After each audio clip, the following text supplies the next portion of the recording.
Graça e paz, irmãos e irmãs. Convido a você a abrir sua Bíblia lá em 1 Pedro, no seu segundo capítulo. Depois das cartas de Paulo aí, depois de Filemão, depois de Hebreus, Tiago. 1 Pedro, quem tem a Bíblia com cantar, página 1234. Capítulo 2. Eu queria dizer à igreja, como já fiz a afirmação na EBD, que essa mensagem está pronta já há umas 3 semanas. Eu faço questão de dizer isso porque essa semana teve muitas coisas acontecendo no nosso país, pelo mundo, e parece que a mensagem foi preparada por conta disso, mas não. As minhas mensagens, Deus coloca no coração diante das minhas devocionais. Aquilo que Deus vai conversando com a gente, vai nos incomodando. 1 Pedro capítulo 2. Então abramos aí os olhos do nosso coração. Quem tem ouvido, ouça aquilo que o Espírito tem a dizer à igreja. Diz assim a palavra de Deus, 1 Pedro capítulo 2. Os crentes são a casa espiritual edificada em Cristo. Despojando-vos, portanto, de toda maldade e dolo, de hipocrisias e invejas e de toda sorte de maledicências, desejai ardentemente, como crianças recém-nascidas, o genuíno leite espiritual, para que por ele vos seja dado o crescimento para a salvação, se é que já tendes a experiência de que o Senhor é bondoso, chegando-vos para ele a pedra que vive, rejeitada sim pelos homens, mas para com Deus eleita e preciosa. Também vós mesmos, como pedras que vivem, sois edificados casa espiritual, para seres sacerdócio santo, a fim de oferecerdes sacrifícios espirituais agradáveis a Deus, por intermédio de Jesus Cristo. Por isso está na Escritura: eis que ponho em Sião uma pedra angular, eleita e preciosa, e quem nela crer não será de modo algum envergonhado.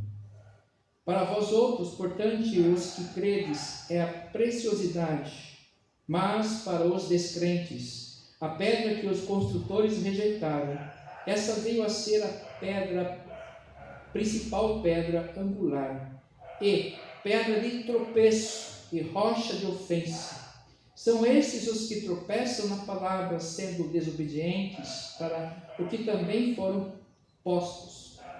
Vós, porém, sois raça eleita, sacerdócio real, nação santa, povo de propriedade exclusiva de Deus, a fim de proclamardes as virtudes daquele que vos chamou das trevas para a sua maravilhosa luz.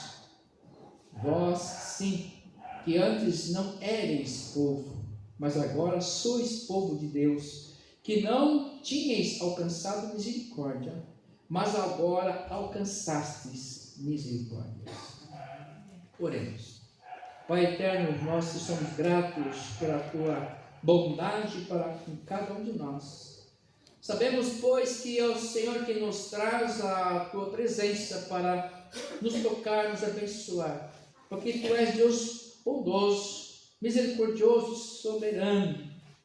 Louvado seja o teu nome, ó Deus, e que não seja diferente nesse momento de reflexão da tua palavra, que o Senhor nos alimente, nos edifique, que possamos ser tocados, edificados, possamos ser salvos pela tua graça, maravilhosa graça.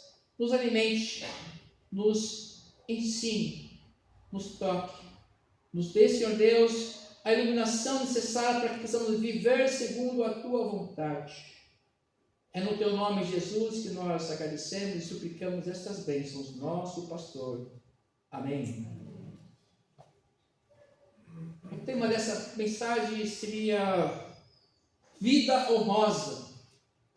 Diante desse texto, nós somos impulsionados, desafiados para vivermos segundo os propósitos do Senhor. Num discurso, um líder político bastante respeitado critica duramente a maioria dos membros do parlamento, pois tinham vidas desonrosas. Falou da corrupção, das suas vidas pomposas, da linguagem chulas, muitas palavras frívolas, baixas. Ele os exortou com muita dureza e os exortou para a mudança de atitudes. É claro que não aceitaram as sinceras e severas críticas. Isso não foi no Brasil. Apesar de sabermos que isso com frequência acontece também em nossos parlamentos. Queridos, por séculos, na antiga Inglaterra, tinham os puritanos, cristãos que levavam uma vida de devoção ao Senhor, se esforçavam ao máximo em viverem de acordo com a palavra de Deus, isso por séculos naquele país. E foram esses que depois migraram para o Novo Mundo, a Nova Inglaterra, hoje a América do Norte, e lá praticaram a colonização de povoamento, diferente da colonização de exploração a qual nós fomos subjugados. Da América Central para baixo, a colonização foi diferente, foi de exploração. Na América do Norte, de povoamento. Características distintas que fizeram toda a diferença. E esses puritanos, eles criticavam os seus governos, os seus governantes. E muitos governantes seguiram esses ensinamentos, essas exortações, porque de fato queriam ser orientados, exortados, porque eram homens, os puritanos, que buscavam servir a Deus, buscavam seguir os princípios bíblicos e sabiam que tudo o que eles precisavam estava na palavra de Deus. Haviam, claro, reis, que hoje lá é a monarquia ainda, que não seguiam esses princípios bíblicos, mas muitos, pela história, nós sabemos que ouviam e deixavam que os puritanos falassem, mandassem carta para eles, daquilo que eles iam fazer. E a gente fica pensando da demanda de um país, quando esse país é orientado pela graça de Deus. Nós sabemos pelas Escrituras Sagradas, lá no Antigo Testamento, Juízes, que Deus era quem dirigia o povo, através dos sacerdotes, através dos juízes. Mas chegou um tempo que esses não quiseram mais, eles queriam ser que nem outras nações que tinham reis. Eles quiseram reis para eles também. E Deus ainda deu vocês querem reis? Olha, então vocês vão ter que pagar por isso. Aí nós temos o prólogo de Jotão, depois você pode ler isso com mais calma, lá em Juízes, o prólogo de Jotão. Vocês querem governo? Querem reis? Vocês vão ter que pagar por isso, vão ter que pagar os padeiros, os soldados e tudo, vocês têm que pagar por isso. Na verdade, era a rejeição do próprio Deus na vida deles. Eles queriam que não mais Deus falasse com eles, mas que um rei, que um homem pudesse dar direção. Eles estavam querendo fugir, entre aspas, segundo o Salmo 2, das algemas do Senhor. Só que a gente vai vendo a palavra do Senhor e o próprio Paulo fala assim: olha, eu sou prisioneiro de Cristo. Eu não quero me libertar para esse mundo. Eu quero ficar aprisionado a Cristo. Então são paradoxos, mas que nos diz que, na verdade, a verdadeira liberdade está em servirmos a Deus como Ele é, e pela sua palavra, que é uma palavra de vida, de paz e abundante paz, e de vida e vida eterna, não qualquer vida. Então, quando nós queremos viver a nossa vida, o nosso melhor desejo, nós estamos, na verdade, nos afastando do Senhor. e buscamos outros reis, outra direção para a nossa vida, rejeitando o Senhor. E nós precisamos pensar que nós devemos ser exortados, sim, sempre, e estarmos dispostos em humildade a atender a direção do Senhor. Porque nós precisamos ser exortados sempre. Nós precisamos ser ensinados sempre. E humildemente nós devemos acatar aquilo que Deus tem para cada um de nós.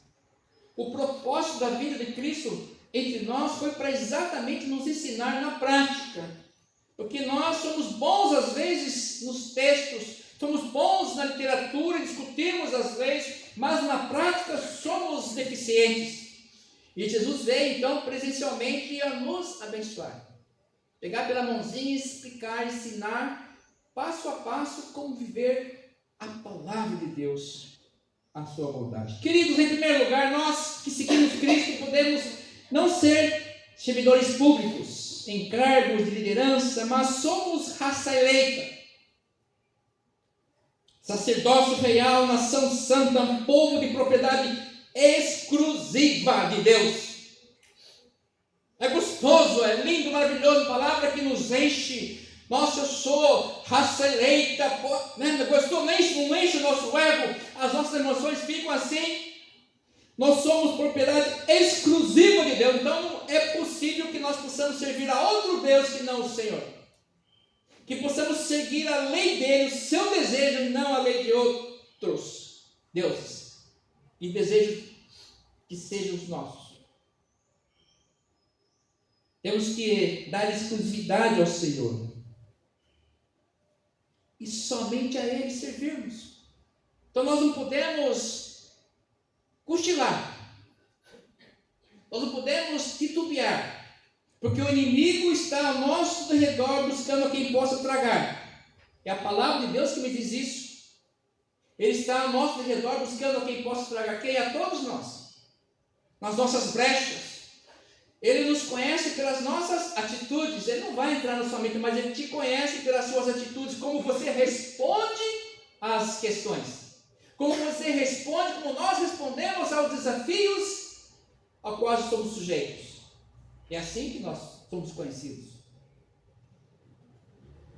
E aí Ele está todo o tempo tentando nos fustigar. Nós temos que buscar então conhecer esse Deus e olharmos para a sua palavra e servirmos Ele, não a nós, não aos nossos pecados, aos nossos desejos, mas buscarmos servir ao Senhor.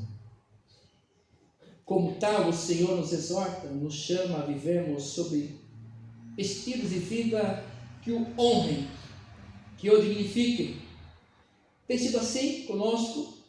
Como temos agido, reagido diante daquilo que nós temos vivido hoje, na nossa realidade, no nosso mundo?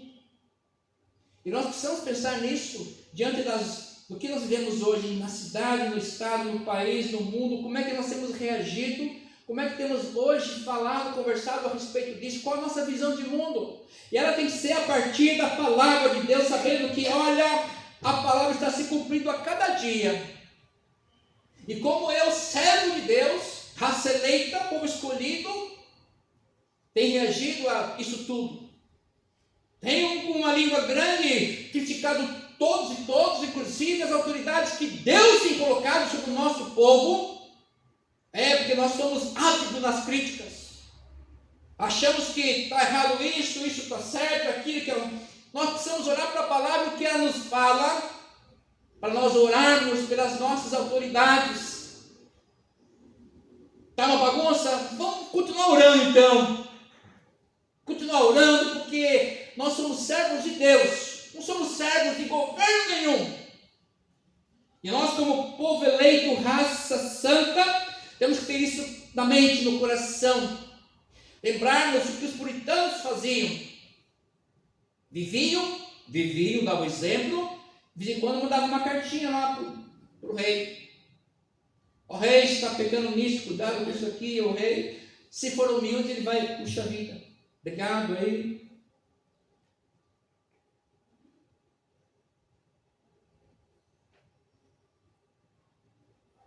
Como tem sido a nossa reação diante das intempéries desse nosso tempo? Pedro, nos seus conselhos práticos sobre isso, nos adverte, seguindo o texto do verso 11, amados, capítulo 2 ainda de 1 Pedro, verso 11, amados, exorto-vos como peregrinos e forasteiros que sois, a vos abster das paixões carnais que fazem guerra contra a alma, mantendo exemplar o vosso procedimento no meio dos gentios, para que naquilo que falam contra vós outros como de malfeitores, observando-vos em vossas boas obras, glorifiquem a Deus no dia da visitação. É palavra para nós hoje. A palavra de Deus é presente hoje para nós. Parece que estamos vivendo tudo isso aqui hoje. Não só Pedro, mas Paulo, com outras palavras, nos leva à mesma reflexão em Filipenses 4. Vou ler apenas um verso 8. Em que pensar? Filipenses 4:8. Finalmente, irmãos, tudo que é verdadeiro, tudo que é respeitável, tudo que é justo, tudo que é puro, tudo que é amável, tudo que é de boa fama, se alguma virtude há e se algum louvor existe, seja isso que ocupe o vosso pensamento. Então a palavra de Deus vem sempre nos orientando o que devemos pensar e como reagir a tudo isso. Por quê? Porque nós somos raça eleita, povo escolhido. A pedra angular, o povo rejeitou Jesus, e para os descrentes passou a ser pedra de tropeço. E aqui eu falo o crente mesmo, o crente que vive à luz da palavra de Deus, que não faz promiscuidade com a teologia da prosperidade, muito menos com a teologia do domínio. Agora temos a teologia do domínio, é aumentar para conquistar, e sendo pregado pelas igrejas evangélicas, aumentar, crescer para conquistar.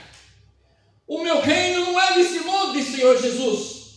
O meu reino não é desse mundo, desse tempo. Nós somos forasteiros aqui, enquanto nós estamos nos comendo os angus dessa sociedade impura, desse mundo gentil. Estamos perdendo tempo. Devemos pensar em sermos como os puritanos que viviam uma vida regrada, segundo a palavra de Deus, e queriam influenciar até o governo com sua vida regrada, de bondade, misericórdia e amor, estendendo a sua mão para todos. Essa é a função da igreja. Essa é a função do crente. E não se tornar parte desse mundo perverso, de aumentar e dominar tudo. O evangelho sempre foi das minorias, do povinho, dos vermezinhos de Jacó. Isaías 43. Não, nós temos que ser o dominador do mundo, temos que nós somos pés, nós somos aqueles que são. Jesus não se importou com riqueza material. Ele pregou para onde? Nas massas, nos espaços desvalidos. Não andou entre os palácios, muito menos nos sinédrios do sacerdócio, que era ilegítimo naquele tempo. Porque o sacerdócio, no tempo de Jesus, corroborava com o poder político. E aí o Senhor não vai agir. Pode haver muita prosperidade, muita corrupção, muita influência, mas o Espírito Santo do Senhor não há. Pode haver muito teatrinho que parece ser dons espirituais, mas não é, são fantasias do mundo satânico, que enganam até os próprios escolhidos, se fosse possível. O demônio fala línguas estranhas, e as pessoas acham que são crentes cheios do Espírito Santo, são crentes cheios do Satanás, porque servem a mamão, não servem ao Senhor, servem as riquezas. Nunca mudou isso. Então nós precisamos ser perspicazes, sábios, de olharmos à nossa volta, Senhor, que mundo é esse? Onde está o Evangelho? Olhe para Jesus e sua ação. Pegue a palavra de Deus e comece a corroborar com o nosso tempo hoje, a partir da palavra de Deus, em especial o Sermão do Monte. Bem-aventurados, felizes aqueles que choram, os que choram. Tem muita gente chorando. E nós vamos ficar impassíveis, apáticos, é isso? Vamos rejeitar. O Senhor Jesus, Ele fez tudo o que tinha para fazer. Não rejeitou ninguém. Vou repetir aqui o que disse na EBD, como é que Ele tratou Judas? Nada diferente dos seus outros discípulos. Tratou Judas com todo amor e carinho. Deixou ser beijado por ele. Isso me ensina muito. Me ensina que eu deixo desejar muito em amar. Me expressar o meu carinho a todos, não só os meus. E eu tenho orado muito, Senhor, coloca amor no meu coração, aos perdidos principalmente. Eu quero amar a todos. Eu quero ter uma vida relevante. Mas não só para os meus, mas para aqueles que estão perdidos. Senhor, coloca amor no meu coração, porque isso é palavra, que naqueles últimos dias haverá fé na terra, o amor de muitos se esfriaria. Eu não quero fazer parte desse mundo em que está se esfriando, um matando outro irmão, matando irmão, filho matando pai, matando mulher, filho, sogra, irmãos guerreando contra irmãos, porque não só os judeus são irmãos dos palestinos, mas também os ucranianos são irmãos dos russos. Estão matando por interesses econômicos, meramente riquezas, humanidades. Uma coisa sabemos que essas características apontadas de mudança de comportamentos de fato agradam ao Senhor. Nisso precisamos pensar. Isso honra ao Senhor. O contrário disso entristece o Senhor. Para quem crê no Senhor, Ele é a pedra angular. Jesus. Ser pedra angular é ser a direção que me direciona. Eu estou perdido, então olho para Jesus, Ele vai me direcionar. Os meus pensamentos passam agora por Jesus, o meu prisma de vida, de paz, de prosperidade, de longanimidade, e de progredir, viver mais, inclusive. A pedra angular de apoio, de direção, de paz, de vida e vida eterna. No entanto, para quem não crê no Senhor, vai se tropeçar nele. Vai dando um monte de desculpas, e vai usando às vezes muito de nós como desculpa. Eu não vou lá, não faço isso, porque viu que lá é daquela igreja lá, viu que olha só, ó. São desculpas, viu? Mas às vezes a gente empurra os outros para as desculpas. É a lei do tropeço.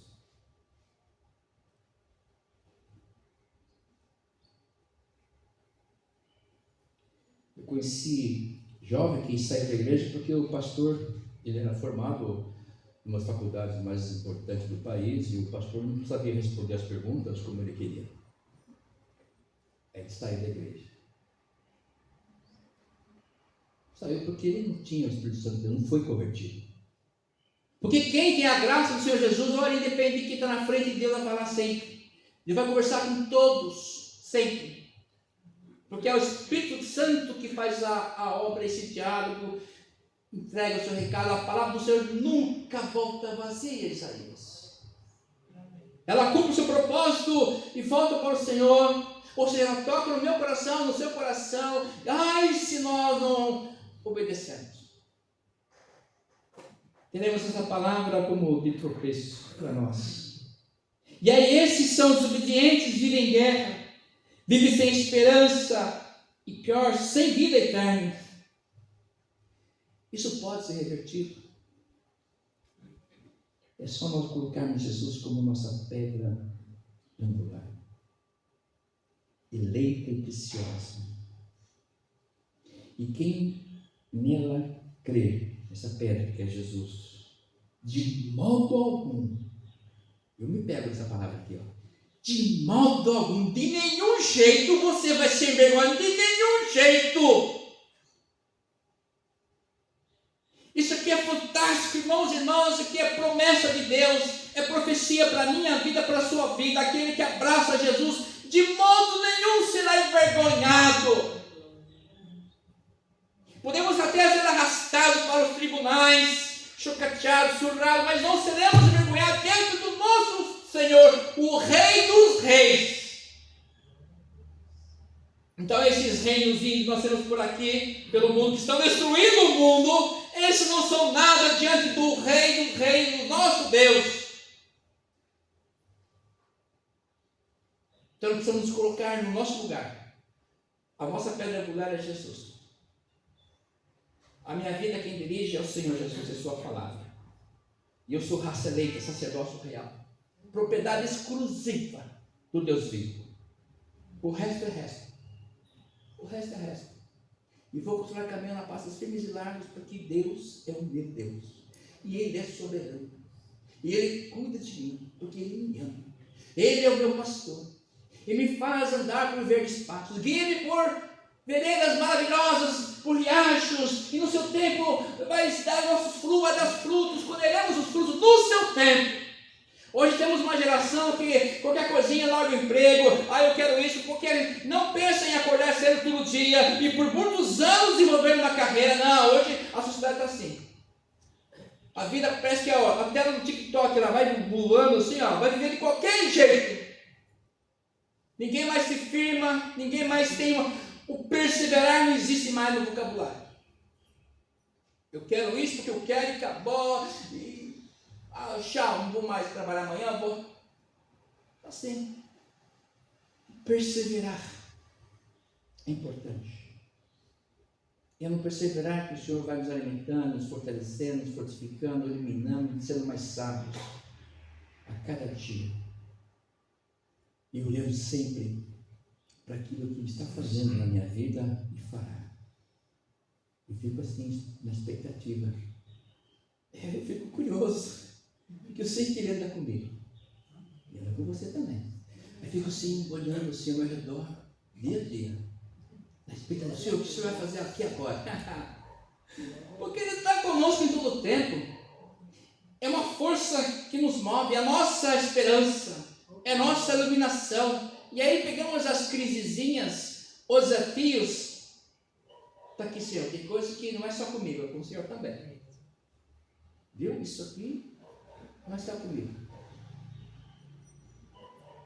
Lembra do reverendo Nelson contou aqui?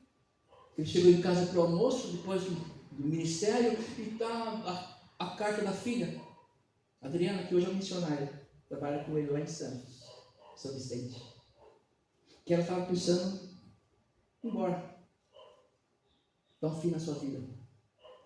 Ele ficou desesperado, claro, meu pai. Mas antes disso ele foi orar. Falou, Senhor, essa crise não é só minha. Quero que o Senhor me ajude nisso. É nisso. Colocou no altar. Entrega o caminho, Senhor, confia nele. O mais ele fará. Na tardezinha daquele dia, encontrou a filha e conversou com a filha. Pai, perdão, nunca mais vou fazer isso. É sobre isso.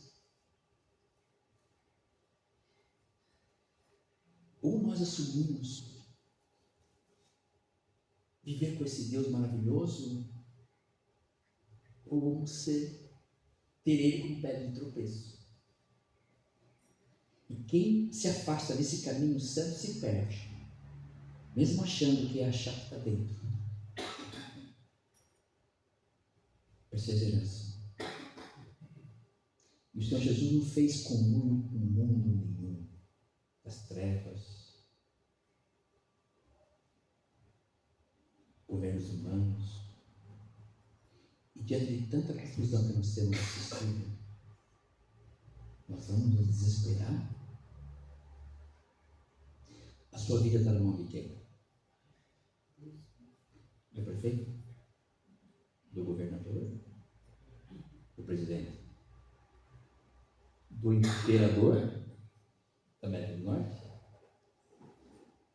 A minha vida, a sua vida está na mão do Pai. E quem crê nisso, jamais, em hipótese alguma, será envergonhado. Aleluia. Eu vejo os empresários escabelando, isso aqui, que crê no Senhor, em hipótese alguma, será envergonhado. Porque a nossa esperança não está no reino deste mundo, no Deus desse mundo. Mas nós somos o quê? Forasteiros. E o tempo que nós teremos aqui é de bênção e de luz, para a glória do Senhor e nossa bem-aventurança. Que Deus nos abençoe, nos fortaleça e que a cada dia possamos perceber o Senhor agindo em cada detalhe em nosso cotidiano. Amém. Vamos louvar a Deus com alegria, com o hino 26, eis-nos, ó pastor divino, em pé, com alegria.